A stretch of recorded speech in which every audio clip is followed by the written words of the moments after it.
Салам достор. Кечээ комментарийге келген суроо боюнча бүгүн жолго чыктым. Жалпысынан немистер кандай машиналарды айдашат көбүнчөсү. Мен бүгүн бул жакта выходной, дем алуу күнү болгондуктан көп машиналар жолдо токтоп турат. Бүгүн ушул убакытты пайдаланайын дедим.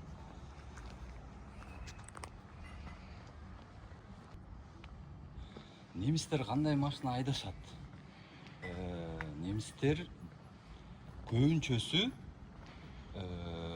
үнөмдүү анан ыңгайлуу машинаны айдашат. Булар бизде Кыргызстандагыдай акыркы акчасын же болбосо кредитке барып же ушинтип кыйналып аябай чоң джип же чоң машина алып алышат да. Бул жакта андай эмес.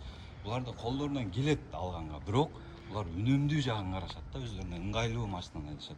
Орусча айтканда мала литражка. Силер ойлогула, жакшы машина айдагандар бар. Бул жакта деле бөлүнөт. Мисалы, жакшы райондор бар, атайын байлар, немистер жашаган райондор бар. Ал жака барсаң действительно башка көрүнүш болот. А бул биз шаардын ичиндеги бул этаждардын арасындагы бул машина карапайым деп айтсам болот. Карапайым дегенде булардын жашоосу баары бир Кыргызстандан өйдөрөөк. Ошондой болсо дагы бул жакта баары бир ыңгайлуулугуна карап, үнөмдүүлүгүнө карап, ошентип көбүнчөсү велосипед тебишет. Достор, карасаңыздар, бул жерде мына кичинекей машиналар бүт. Мындай биздикиндей Lexus 470, 570 же болбосо ошондой сыяктуу чоң мындай көзгө көрүнгөн мындай ойбай деген бир видео мындай машина көрө албайсың бул жерде. Достор, мен мисалы бул жака келгенден бери, балким келгенден бери деп айтсам калп айтат чыгарм, бирок мен 570 машина көрө элекмин мен бул жактан.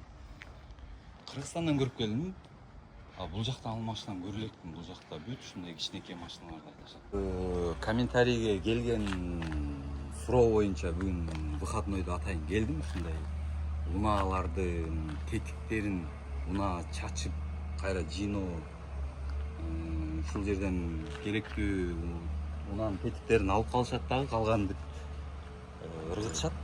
Мисалы, могу алдыда турган могу унаа артынан өрттөнүптүр, бирок мунун алдыңкы тарабында эч кандай маселеси жок экен. Муну уже көп убакытка чейин көп тетиктерин чыгарып башка машиналарга колдонсо болот.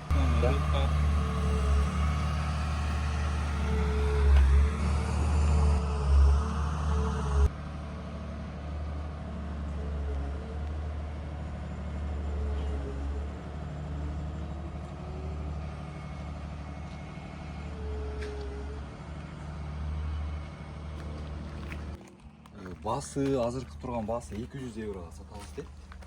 Сүйлөшсөк, азыр бул баары оң экен, жүрөктү. Болгону Техас мотор өтүп кеткен да. Бул жерде Техас моторду негизи официально 2 жылга аласың, атайын жандай машина оңдоочу жайларга барып. А бирок дагы бир варианттар бар, ушундай келген машиналарды бул жактагылар мындай кара жол менен дагы ушундай страховкаларды жасашат. Айдагандар көп аябай азыркы моментте.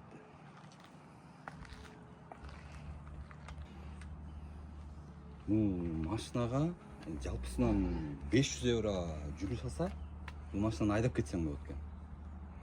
2005-жылкы машина экен.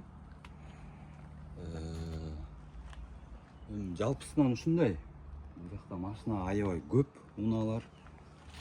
Бул жакка келип негизи керектүү тетиктериңди да сатып алып, өзүң айдап жүргөн машина болсо ага дагы колдонсоң болот.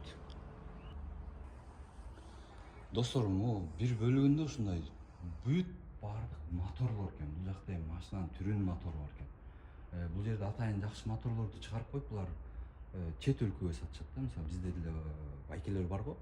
Моторлорду алып барып, Кыргызстанга алып барып сатып иштегендер. Бүт ушундай жерлерден келет да, ошол мотордун баары. Жалпысынан достор ушундай, мына бул жерде машиналар. Бул жерде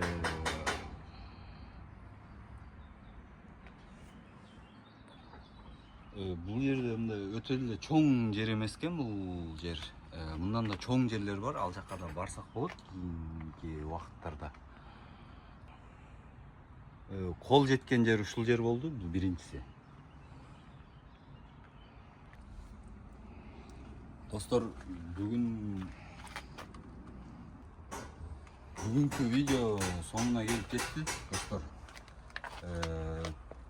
дагы эмнелерди көрүңөр келсе, ошолорду комментарийге жазып койсоңуздар, аракет кылам көргөзүп бергенге.